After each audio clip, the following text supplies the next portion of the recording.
Hey guys, welcome back to my channel. Welcome back to Tapshi Tech and Reviews. In today's video, let's see how to disable voicemail. So after the update, by default, it will be on the voicemail, whatever. So whatever call which are not picking up, it automatically is going to the voicemail. So let's see how to disable it. So yeah, without wasting any time, let's get in the video. Please enjoy. So to disable the voicemail, it's simple. You just need to go to setting. Here, if you scroll down, there is a apps option. You can go to apps and pull up to bring up the search bar. Here you can type phone. So phone will come up. If you scroll down, there's an option. There's a live voicemail option showing up. You can just click on this. By default, it will be on. Just click on this to disable it. So that's how you disable the voicemail.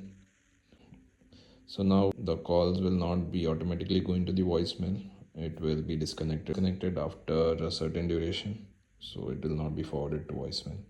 So hope this was useful. If you like the video, please do the like button, subscribe, comment. Let's catch you in the next video. Until then, see you. Bye.